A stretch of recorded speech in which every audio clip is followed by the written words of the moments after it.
Something I tell my residents every day is if you don't use it, you lose it. And that is with every aspect of your life.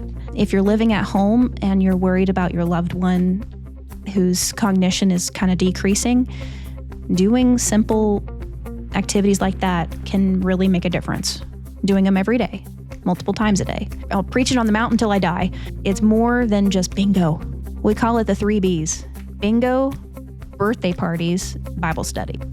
Welcome to In Good Company, Eldercare in Your Backyard, the podcast that brings local perspective on aging, caregiving, and healthcare right to your ears. I'm John Ray. And I'm Spencer Ernst. Every week we talk with the people on the front lines, all making eldercare accessible to you. Hey, Spencer, are you ready for a backyard briefing? Let's jump right in, John. Let's do it. So get this, a new study shows that ownership of home health agencies is becoming highly concentrated across the United States.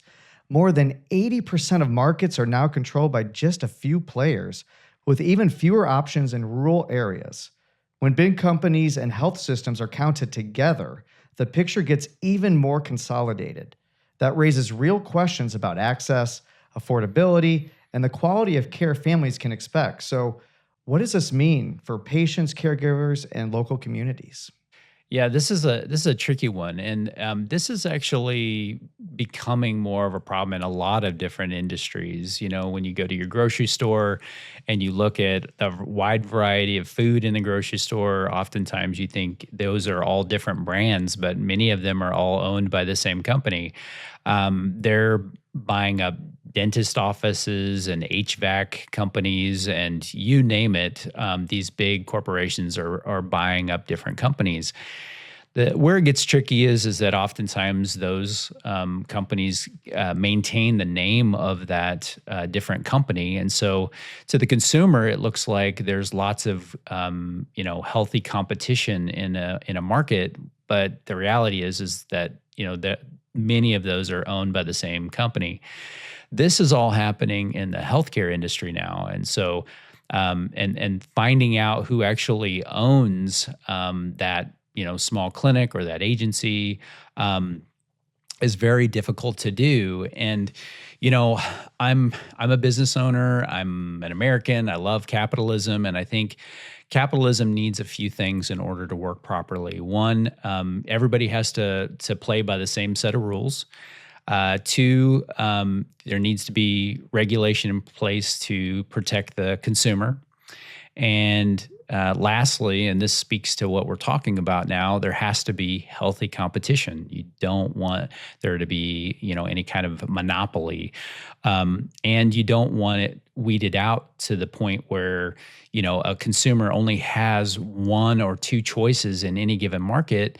And, barriers to, new companies coming in or new agencies coming in might be too high in order to have healthy competition. Because healthy competition means that, I want that for me as a consumer. I want to know that there's, more than two agencies or two clinics or, hospitals, you name it. There's lots of different ways you could slice this, but you want to know that there's healthy competition, so people are competing for your business, and they're going to hold.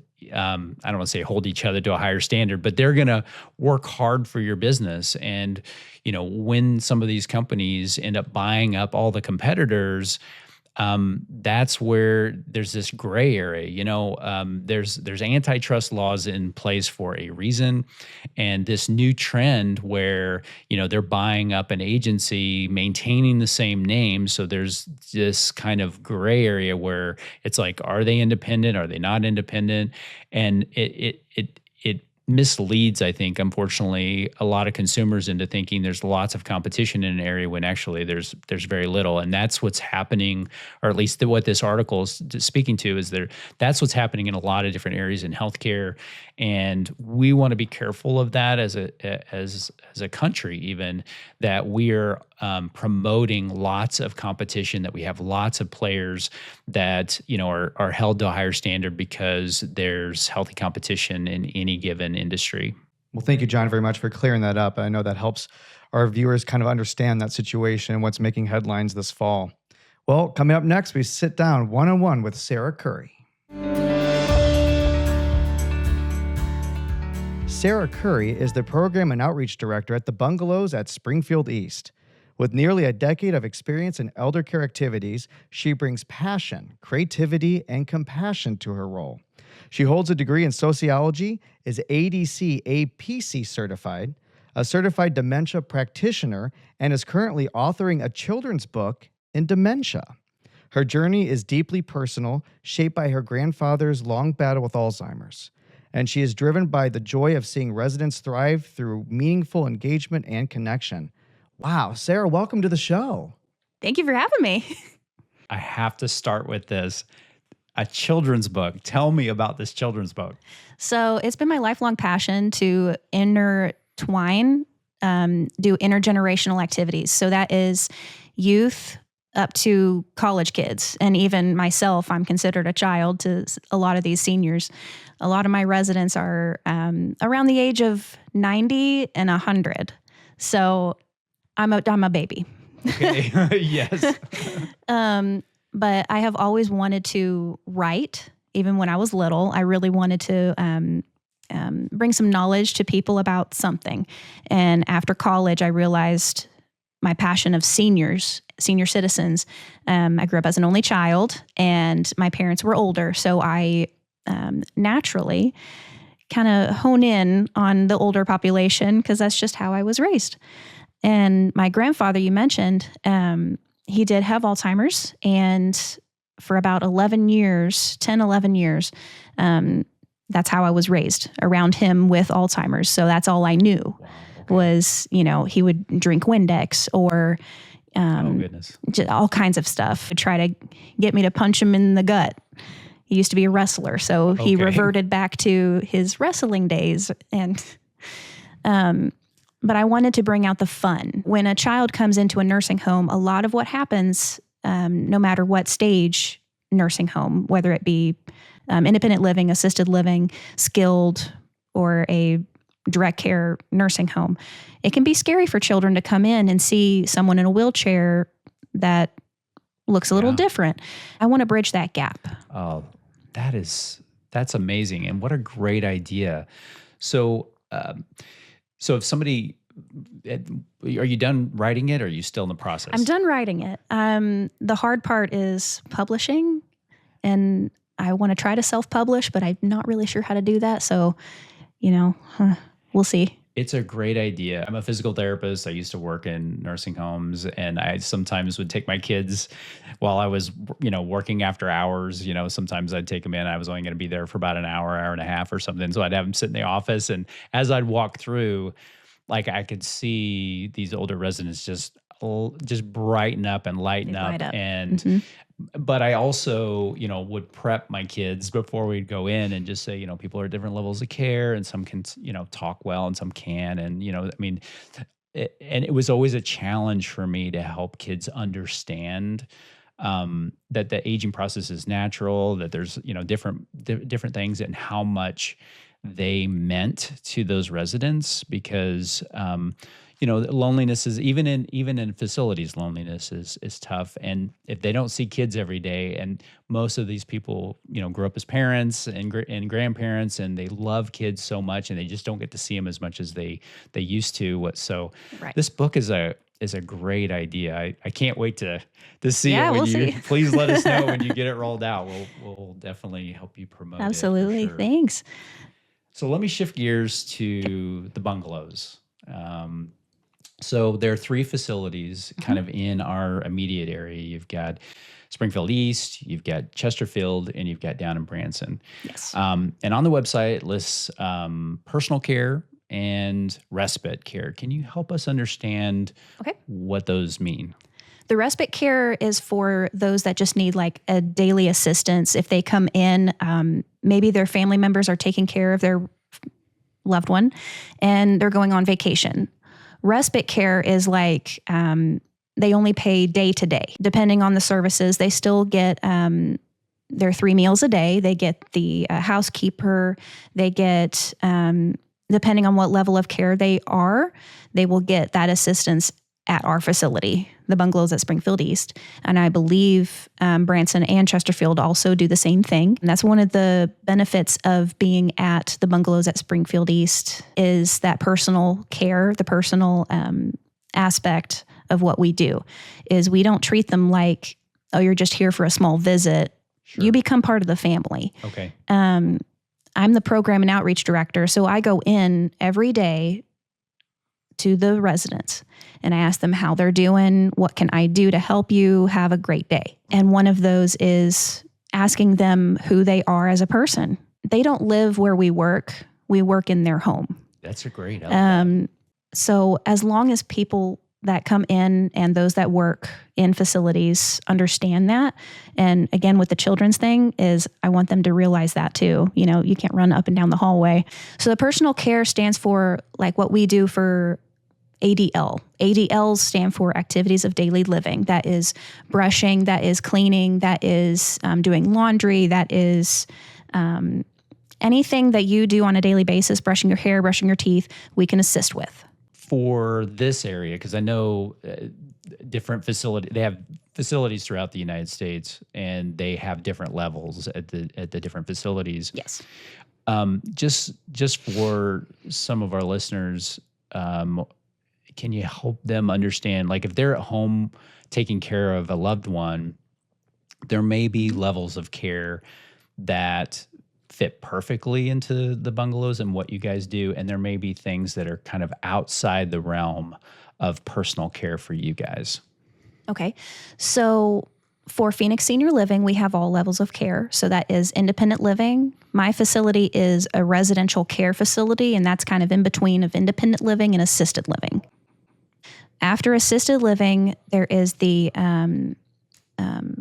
skilled nursing. And then there are memory care units that are specifically for those that have the later stages of dementia, whatever stage, whatever diagnosis it is, because dementia is that umbrella term. So it's every form. So somebody could have a level of dementia and come to the Bungalows, but if it's at a certain stage, that would probably more lean towards the memory care side of things. Right. What qualifies someone to be in memory care directly would be someone that is unsafe to themselves, unsafe to others, and could pose, I don't want to say a threat. It would be a risk a wanderer. Mm-hmm. Yeah, a wanderer. Yeah. So a lot of times we would have like wander guards or personal devices that would go off if they tried to elope. Eloping is when they leave and they don't know where they're going. And they do that at the Bungalows, or they don't do that at the Bungalows here in Springfield. Here in Springfield, we do have some level of dementia care. You can have dementia and be in assisted living because there are certain prospects like Haven. Right. Haven can come in and assist as well. There are a lot of different aspects that you can bring in, like our facility, Springfield East. We have Haven. We have physical therapists that actually are in our facility to assist with those that need occupational therapy, speech therapy, and regular physical therapy, which can assist to make these residents as independent as possible. That's the key. You're not just going there to live there and die. That's not the purpose. Right. The purpose of coming to facilities like ours, the Phoenix Senior Living, any living senior center, the whole purpose is to make you thrive. That purposeful programming, that's what I do, is to make it to something that you enjoy. I don't want to put something like on our activity calendar that no one's going to want to do, Right. or, it is directly designed for the residents. That's the difference. I love how you put that. And I want to shift just a little bit, but it's on the same topic. Mm-hmm. So you could have people who are new to the facility and you're trying to get engagement from them. And they've been in their home by themselves, sometimes for years. They've lived in isolation for years, and they've become accustomed to that. And I know there's a lot of downsides to isolation in the elderly. I wanted to ask you, like, your experience with that, and what are the challenges as trying to pull people out of their shells, so to speak, and getting them engaged back into socializing and that sort of thing. Tell me a little bit about those topics. Okay. So in direct care, it's resident rights. We follow resident rights. If they only want to stay in their room, like they've been social their whole lives and all they want to do is rest, watch TV, read their books, I'm not going to force anybody to do anything they don't want to do. Everything, like on the activity calendars, everything is only if they want to come out to it. Right. So to encourage, I go in for the first couple weeks, and I still go in after that, but specifically going in, talking to them and finding out what their loves are. What do you love to do? Do you love pets? Well, we have pet therapists that come in. You can come out and pet a dog. Actually, just yesterday, we had Labradoodles come over. Oh, man. And they jumped in our brand new fountain. Oh, no. It was great. The residents were laughing so hard. It's never a dull moment. Love but getting back to it, for a resident that wants to stay in their room, I would go in and I try to once a day. If I can't once a day, I at least try once or twice a week to go in, check on them, see how they're doing. Is there anything I can bring you? Because I'm in activities. I can bring cards and books, and at our facility, we have a library. So sometimes I can even get them to walk with me. Come on a walk. Let's just get outside, get some fresh air. Yeah. I'll bring you right back to your room. Sometimes something so simple can mean something so great. We have new volunteers that are starting from Evangel University. They're going to start coming in and doing one-on-ones with some of our secluded residents. And in order to do that, I go in and talk to all of my residents and ask them who would like a personal visit from a college student. And my isolators, a lot of them just said, I just want to be left alone. Right. I'm like, that's perfectly fine. Right. That's perfectly fine. You don't have to. This is just an offer. If you want it, we have it. Just let me know. And that's perfectly fine. Have you had an instance where somebody really started out super isolating, not, maybe a little grumpy, and broke out of the shell? And you kind of pulled them back into, and they wound up being kind of really engaged and just kind of normally flourished. Happens. Yeah, it normally happens. That is the benefit of our facility is I have about 6 to 7 activities planned a day. And obviously, like I've said, everything is subject to change based on the needs of the residents. That's on the calendar because of state. A lot of the residents, if I know they will enjoy it, like Bible study. We do Bible study every day. I lead it, and I have a group and a minister that comes in on Mondays to do a church service, and that has huge participation.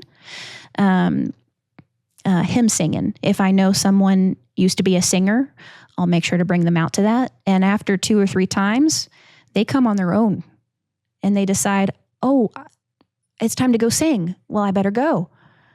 Even on the days of singing, they won't eat food that will cause their vocal cords to go coarse. It's a thing. They're serious. Of course, there's bingo. You don't mess with bingo. Okay. They take it very God seriously. forbid, don't mess with bingo. But a lot of them, that's what they love to do. I'm not going to take that off because if it's a love, I'm not going to mess with that.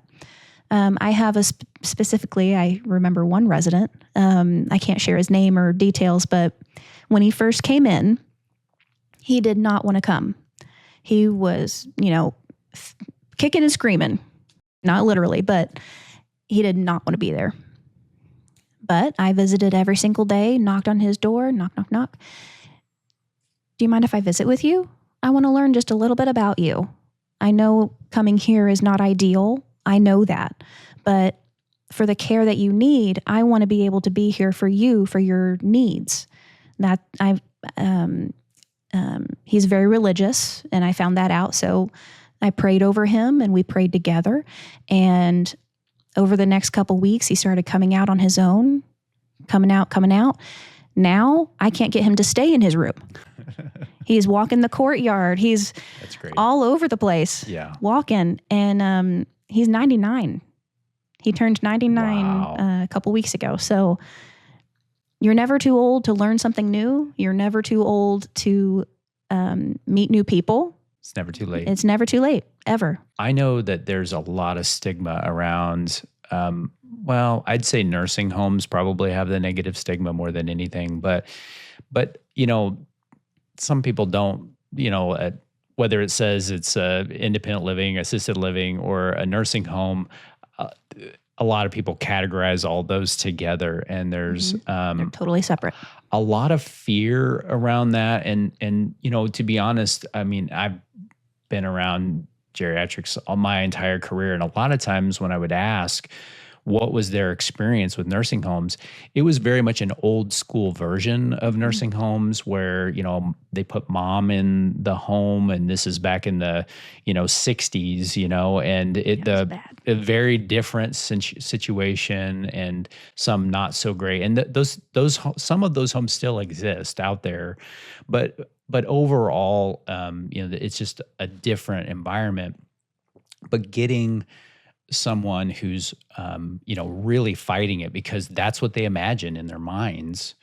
And a family's like, oh, we have got to do something, it's not, keeping them in their home isn't really working. We've got all these other issues going on.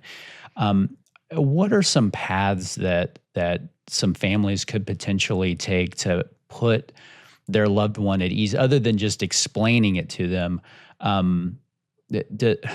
And I'm kind of going in a direction here, but some facilities offer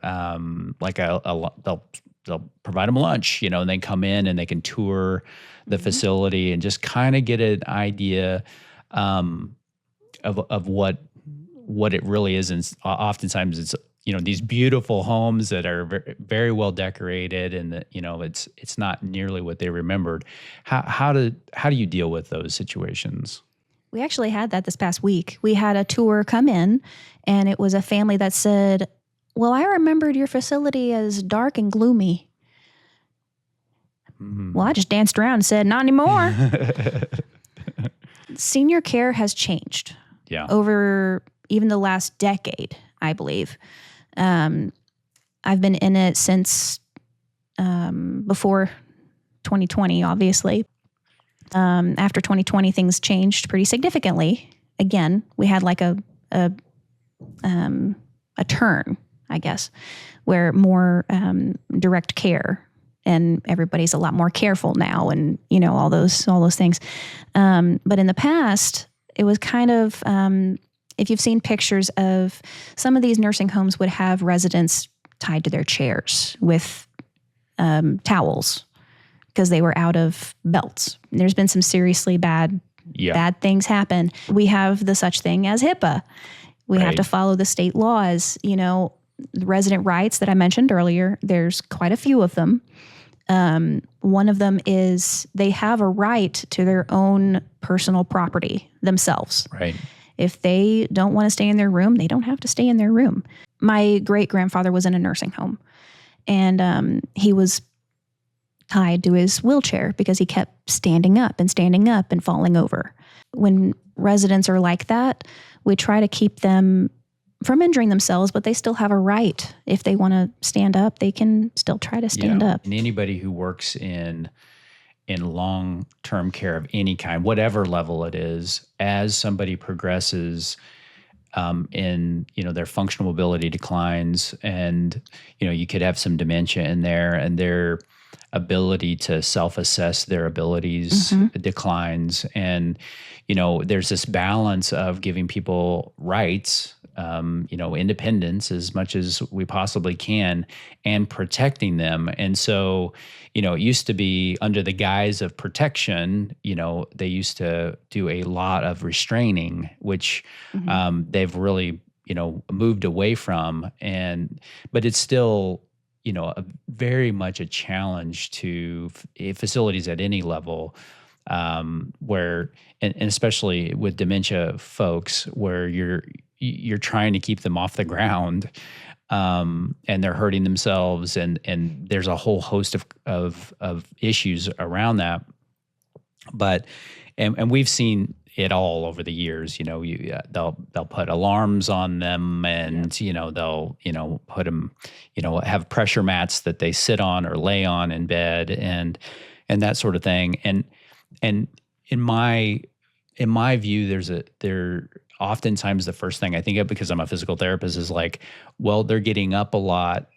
This could be potentially because they're just not getting enough activity. They're not getting enough. They're not getting enough stimulation. They're not getting enough physical activity, and that sometimes, not always, but sometimes, by really pushing that more and more and saying, let's do more physical activity, let's do more activities. And to be honest, some folks, especially with dementia, over the years, there was a lady that typically around, 3 in the afternoon, she was trying to leave the memory care unit because she needed her to pick her kids up off the bus, who in her mind were still 5 and 7 years old. And she was absolutely panicked about it. And, her kids would be even right next to her, but they were in their 50s, trying to explain to her that and finally, we tried to meet her where she was at. You always meet them where they're at. And so they came up with this story that they came up with every day, is that,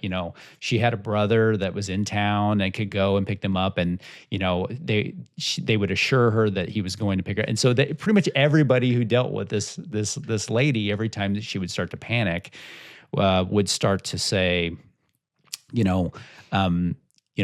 Uncle Eldon is going to go, pick him up. He's got him. He's going to take him to such and such. And that was the one thing that would calm her down. Yeah. Redirection. Redirection.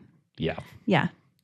So going back to, the importance of activity when you're talking about with isolation and with providing enough stimulus for someone who might be antsy and not have enough activity. What other things do you feel like are important about activities? That stimulation really is key. And something I tell my residents every day is, if you don't use it, you lose it. Right. And that is with every aspect of your life. So I do something called the Daily Chronicle. It's something for activity directors that you can use every day. And it's like a large print newspaper. A lot of them enjoy reading it while they drink their coffee. Something easy to read, or even doing small math problems, doing mind mixers, doing crosswords, word searches. If you're living at home and you're worried about your loved one whose cognition is kind of decreasing, doing simple activities like that can really make a difference. Doing them every day, multiple times a day. Activities is more than just playing games. I try to I'll preach it on the mountain until I die. It's more than just bingo. We call it the 3 Bs. Bingo, birthday parties, Bible study. We do more than just the 3 things. 3 Bs. It is, at least in our facility in Phoenix Senior Living, we have the realms of wellness. Some of you might have heard of this, but it's like the emotional, spiritual, social, occupational. One-to-ones are technically considered part of the realm of wellness. The realm of wellness is all about the personal care. Okay. It's all about you. What you do on a daily basis is what we want to try to bring to our residents. If you need socialization, we will make sure you have that. If you are Catholic, we'll make sure we bring Mass to you, or communion. Things that matter to you matter to us. If there are staff there that it's a 9 to 5, you just show up and leave, they don't belong in senior care. That's my personal belief. I think everyone shares that. I really do. It does take a special person to connect with these special people that honestly are just like us. I think a lot of people think that older folks are somehow different than us, and age and functional mobility and maybe memory and that sort of thing are different. But ultimately, we are all going to be there someday. And the more we learn, and I learned this early on in my career, that so many of them have just the most amazing stories and wisdom and humor. I mean, some of them are so funny, and you can really enjoy them as long as you learn to enjoy them where they're at. That's the key, is where they're at, not where they used to be. Yeah. And a lot of that, my very first job was working in a memory care unit because I related so much to them with my grandfather. And I learned, hey, I think I could do activities for a living. I didn't know this existed. Yeah. And it's the best. I can't do anything else. But in the memory care units, a lot of them couldn't remember their past anymore. So I would find out information from the family member. They had birds as a child. So we would play bird sounds, and you could just see their face lifting and smiling. Cool. And we had a resident that lived in Alaska, and she trained reindeer. Oh, okay. Let me say that again. She trained reindeer. No kidding. She had pictures and videos. That's crazy. I wish I could bring a reindeer here so she could, pet a reindeer, but unfortunately, I'm limited. Yeah. That's if amazing. I could, I would. But the different stories that you hear from these residents are just mind-boggling. In 2020, when the world was shut down, I was in Charlotte, North Carolina, in my facility, working 12-hour shifts, almost no breaks. Everyone had to deal with this. But in senior care, it was so much worse. We ended up losing the entire memory care unit to COVID. Wow. And it was an eye-opener, caring for these people that can't care for themselves anymore. That's the reason why we do what we do. I think a lot of people who work with the elderly, they have their reason why it pulled them towards it, what attracted it to them. And you had mentioned your grandfather early in his walk through Alzheimer's, and that's what kind of brought you to, writing the book, the children's book about, how to teach kids about working with dementia and that sort of thing. Did you always know you were going to work in elderly care or elder care, or did you all of a sudden something came up and you're like, oh, I'll do that, and then you fell in love with it by accident? Like I mentioned, the very first job I had was working part-time at a memory care unit in Charlotte, North Carolina. And after I was in there and I saw what I could do, I could play with them all day. Yeah. And I get paid for it. Yeah. I was only part-time. I didn't know the strain of everything until later. Really grew to love all of the residents, grew to love the family members, because you're not just caring for the residents, you're caring for the family. Right. It's a package deal. You get all in one. We try to help the families as much as we possibly can. Of course, every family has the family dynamic, and we really can't get involved in a lot of that. But like when I started in this memory care unit, it was just so different than what I had ever seen. I had never been in a memory care unit. And I kept thinking, well, if my grandfather was in here, I would hope that he would be loved. So I just keep thinking of that. Yeah. And I am Christian. So I kept thinking, what is God's promise for me? Where am I being led? Right. Because I want to start it as a ministry. Where I work, I want to make a change in people's lives. I've always felt that. Right. I tried becoming a teacher. That did not work. So instead, I went to the older generation. Right on. And loved it even more. Because as a lot of you know, those that are living in later stage dementia, they revert back to their childhood. They remember their days as a young mom. They're, like you mentioned, their children are younger. And I loved to put it appropriately, playing pretend with them. You meet them where they're at. You don't yell at them and say, well, your mom's been dead for 30 years. Right. That's just going to make them depressed. Right. And they're going to ask every day, where's mom? So we make up a story. We meet them where they're at. She's at work right now, and right now she wants you to have fun with me. So Yeah. what would you like to do? Yes. We can go do this or this.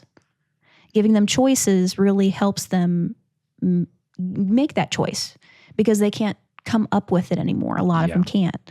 So you just say, would you like to go watch Andy Griffith? Or, you know, I have something even better. Let's go get ice cream. Yeah. Ice cream always works. And I fell in love with that. Yeah. And I have now been in every field. So from independent living all the way to the memory care. And right now I'm in residential care, which is in between independent and assisted. And I love it. And how is it different? So residential other two? care in my facility, the Bungalows at Springfield East, we have to have a pathway of safety for every resident. So that means every resident has to be able to make it to safety within 5 minutes. Okay. That's the main difference. They're still as independent as possible. And obviously, if a real emergency came up, Right. we're getting everybody out. I don't care if it's going to take you 10 minutes. We're getting you out. I'm Right. wheeling you. Yes. I will carry you on my back. You know?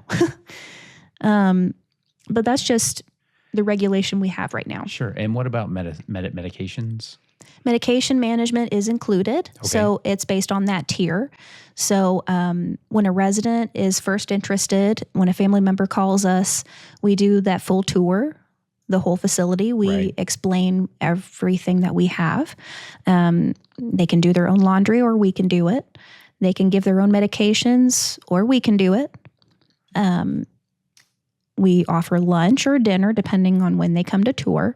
We try to give them like a cookie, a custom cookie. I give them a schedule and I ask what makes you you.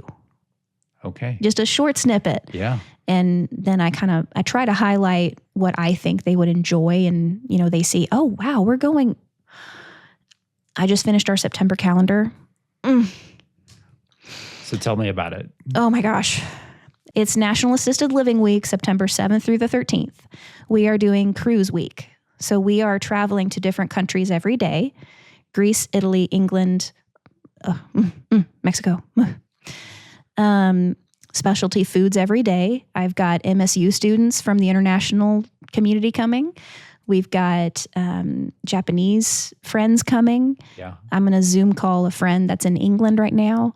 We've got, for Greece Day, we have some Greek associations coming for a Greek party. Oh, nice.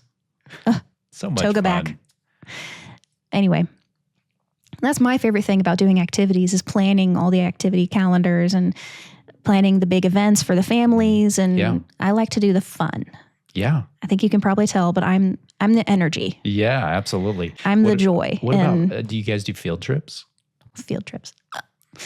So depending on the weather, obviously during the summer, we didn't do as much because I do not want to bring these residents out when it's 100 outside. Sure. Yeah. That is too dangerous for them. Now that it's cooling off, we are doing 2 outings a week. And that is like Walmart and Dollar Tree. We go to lunches and dinners. I'm taking them to the Stratford Safari Zoo.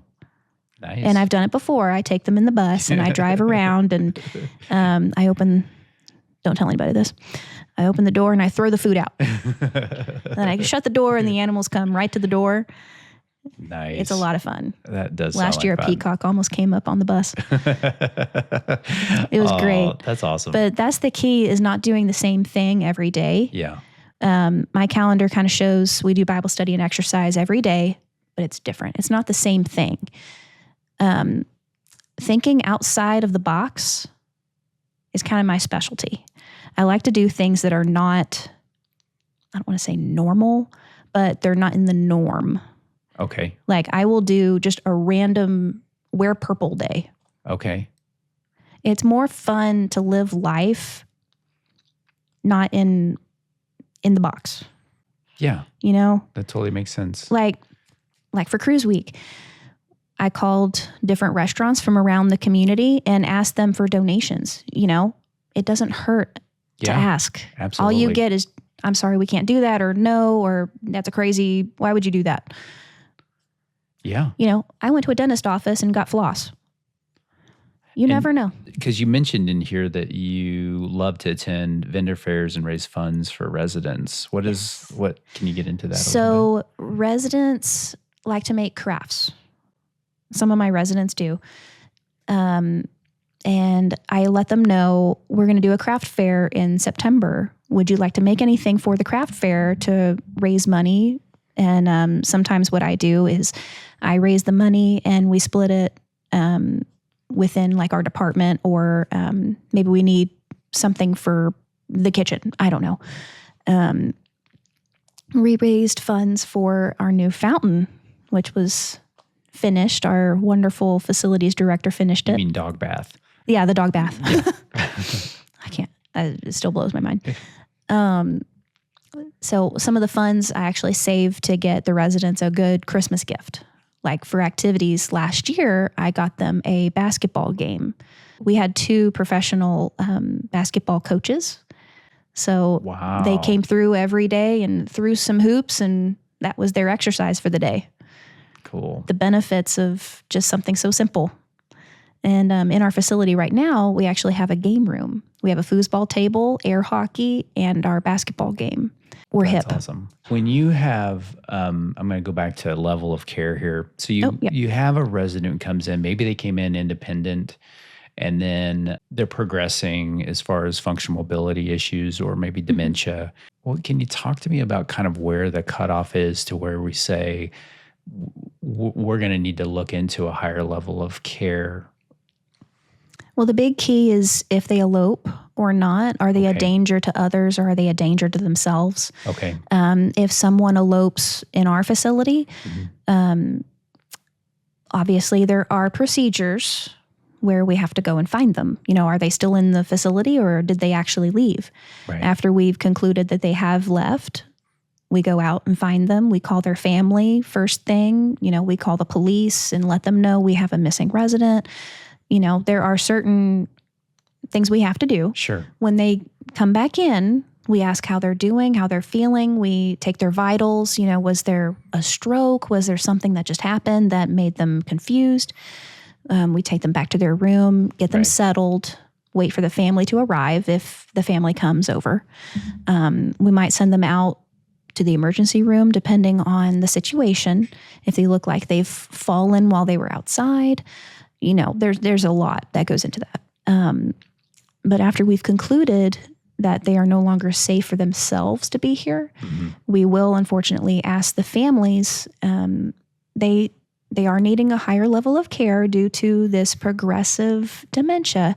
You know, we have a few suggestions, but what would you like to do? We ask the families first. Okay. If the resident is unable to speak for themselves anymore, then we ask the families, the POA first. That is the person in charge of the resident. And a lot of times they say, well, we really want them to stay. Say, Miss Bobby, she loves it here. We don't want to move her. Like, well, I completely understand that. And we will invite people to come stay overnight. There are services that you can talk to. There's different communities that have that aspect. Yeah. Yeah, I think there are actually a lot of the home care agencies in the area. Yeah. I know we do. And I think a lot of home care agencies offer overnights. Yeah, and it's for that protection. Right. You know, if they wake up still in their dream and they're thinking, it's school. I got to go to school. Right. So they find the exit and they leave and they make it outside. Say it's raining. They won't even be aware if it's raining. We talked about dementia and fear of elopement and that sort of thing, and it, you know, them maybe having some behaviors related to dementia that might make it not safe for other residents or safe for themselves. But you might have somebody who has something, they it could be something very quickly or very slowly over time. It gets harder and harder for them to get in and out of bed, or be able to bathe and that sort of thing, and the amount of care required. Can you talk a little bit about where the cutoff is for that? For the care, yes. So in our tiers, the first tier is like if they just need little assistance, and then 2, 3, 4. The highest level of care that we provide is almost full care, almost to the point where if it's any more, then they will have to go to another facility because it's unsafe for them to be here. That would be if they are no longer able to get out of bed, if they are no longer able to feed themselves. Okay. We handle quite a bit, I will say. And we the next have level of care up is what? So after us, technically assisted living, it would be skilled. Okay. Skilled nursing. Yeah, skilled nursing facility. Or it would be another facility that had that higher level of care, like a true assisted living, since we are considered not a true assisted living. We try to offer age in place, is what we call it. So we try to keep them where they are happy as much as possible. And a lot of times it's not possible because of that higher level of care. Sure. Is going to require a lot more assistance. And unfortunately, it's not cheap. And that's for everything. Excuse me. You mean paying privately for someone For to paying come privately, in? yes. Yeah, for an agency. Okay. Let me ask about hospice. So you may have a resident who has a terminal illness, and they're, within their 6-month window, potentially. How does your facility handle hospice? It's the resident's choice if they are still able to make that choice for themselves, if they want to be on it or not. Obviously, they have to qualify. We all know that Q word. Yeah. If they do qualify, then we welcome it 100%, because that's not, it doesn't mean that they're permanently on it. Right. Because you can always get off of it if you get better. Right. And you can get back on it if things start to happen again. But the whole purpose of hospice is to help them, the resident, the senior that needs that hospice, to help them enjoy their last months. Right. Because it's not a long term, it's for a short term. Yeah. And so, and I'm going to dig into this just a little bit more, just so it's super clear. If somebody goes on to hospice, it's expected that they're going to go through a decline. Yes. So we had talked about a functional decline earlier, whereas if they hit a certain point, they need a higher level of care. If they're on hospice, I guess what I'm getting to is that the same, in the sense that once they need a lot more assistance, if they're on hospice, they may need to transition to a skilled nursing facility and remain on hospice because they need extra care? Yes. Okay. Yes. It obviously depends on the situation. You said it depends, and I completely agree. I think we have people who go onto hospice in their homes all the time, and they stay in their home on hospice up until the very end, and that hospice can help with a lot of things to help facilitate that and keep them in their home as long as absolutely possible. We have people on hospice that we do respite. We'll send them to a facility that does respite and, give the caregiver a break and that sort of thing. But, what you mention is that oftentimes there isn't a hard and fast rule in some of these facilities, that there is a wide range of issues, and it really just depends on how well that facility is handling those issues. Depends on if they're handling it well, then oftentimes they don't have to leave. But if things are progressing too quickly, or it's getting much, much worse, and it's to a point where that comfort level with that facility, then they might ask the family. It's like, well, we need to figure out what we're going to do at these next stages if it does progress.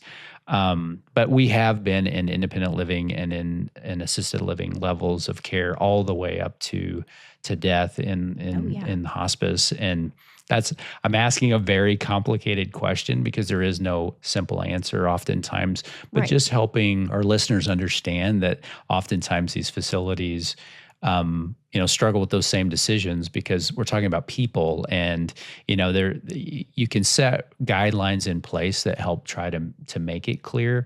But in our experiences is that these facilities are full of humans that love elderly. They want to try to keep them as best they can. They obviously have to keep all the residents safe and that individual safe as much as possible. If there are residents that we think could qualify, we let them know as soon as possible, because we want them to have that care. Right. We don't want them to continue to suffer. Right. It's not something that we want, obviously. Right. When it gets to that point when they are no longer able to get that 5-minute window of safety, if there's no one there to help them, that's when we have to decide, okay, if they don't have someone in there to help them, like overnight or during the day even, then we really need to start thinking about the safety of that resident, because we don't want them to become injured. We would try to prevent that as much as possible. Absolutely. Our call, anybody who's in elder care, our number one thing is safety, and just making sure that everyone involved is safe, regardless of, the circumstances of that individual. And right. yeah, we sometimes have to make hard decisions related to that. I can tell you're super passionate about what you do. I'm really glad you're in the role that you are. You're definitely in the right place for sure. Are there any final thoughts that you would have to talk to families that are out there currently have they either living with their loved one, or they're trying to take care of somebody who's living on their own independently right now, and they're kind of wondering what next steps are just trying to figure out how to make decisions around taking care of their loved one? Well, when you decide that the care is no longer something that you can do, call facilities around your area, find out what they do, what services they provide, and talk to your loved one. I think that is key in elder care, is finding out what your senior needs, what their level needs. If they are becoming too much for you, there is such thing as caregiver burnout. Right. And we, at our facility, care for the caregiver as much as the residents. And that doesn't mean that you can't visit them anymore. Quite the opposite. We encourage families to come visit, for kids to come visit especially. And we especially love it when babies come and visit. Yeah, I bet.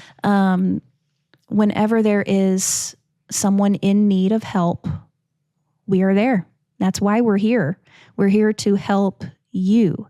So if you have someone in your life that needs that special care, like I said, call any of the local facilities, because more often than not, if they don't qualify, that facility will help them find somewhere where they can stay, because we're only human. Absolutely. We have to care for each other, or else. Yeah. I mean, we have to. That's why we're here. So if you call our facility and unfortunately they don't qualify for us, we will actually try our best to help you get into another facility. We don't get any we don't get anything from that, other than just we help them find a place where they can stay. Absolutely. And, one thought that popped in my head while you were mentioning that, if you have somebody who's at home and they're maybe having a hard time, with burnout, doing that respite and giving that resident an opportunity to kind of try it out for a short period of time, yes, and see, they can. That's what respite, and yes. find out it's not the big, dark, gloomy place that they have in their memory of where their mother went, back, years ago, and that sort of thing. So, yeah. And it is not the same. Believe you me. I've done the studies. It's completely different. 180. I mean, we had a snowball fight. In the middle of July. So we did Christmas in July. What is that about? How's that possible? So Christmas in July, it's halfway point between Christmas and summer. It's the halfway point. So we celebrated Christmas all day. I had a tree with tropical stuff in it. We did a prize contest with presents. That's cool. We played music and they had to open up a present with mittens. Okay.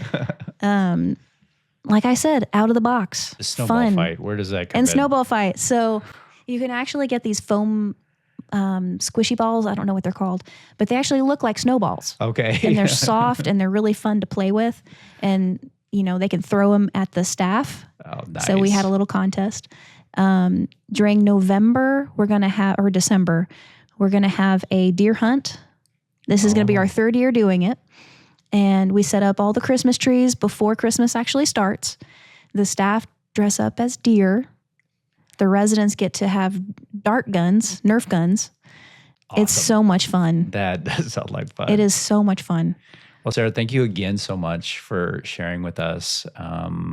It's obvious, again, your passion just shines through, and good luck finishing the book. Thanks. We're really excited to hear about that. Be sure and let us know once you're ready to move forward with that. We'd love to see that and promote it for you. So thanks again. Thank you. Thank you for inviting me. What do you think, Spencer? Sarah was great, wasn't she? She was very informative. She had great stories. I love the Christmas in July. I love the whole children's book that she's working on currently, and that's going to be published very soon. But what's very interesting is with dementia patients, especially, meeting them where they are, and even if that includes giving a white lie. Yeah, this has always been a challenge because families like, I don't want to lie to my loved one. You don't necessarily have to look at it like a lie, like you're trying to hurt that patient. You're actually, or that loved one, you're actually trying to not hurt them. And so there's circumstances in which, they believe their spouse is at home waiting on them, or, out and about, and they're wondering where they're at. And they truly believe they're still alive. Breaking that news to them on a daily basis is probably not the right thing to do.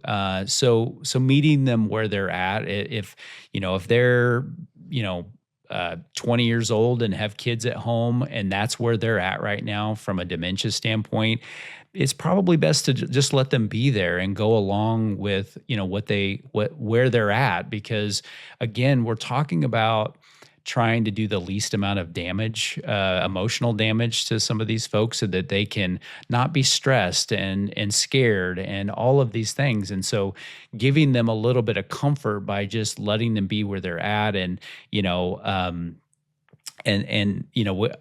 like I mentioned during, our talk, that lady who was really stressed about her kids getting off the bus by themselves, there was no convincing her that those kids weren't 5 and 7 and getting off the bus. So it was pointless to have that argument. It was really just, what can we say to this mother that would set her at ease, so that she didn't have a negative emotional response to it.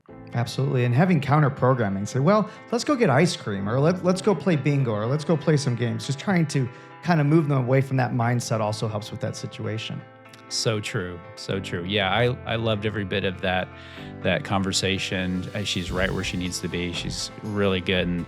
And we're anxiously waiting for this children's book to get finished. Can't wait for it.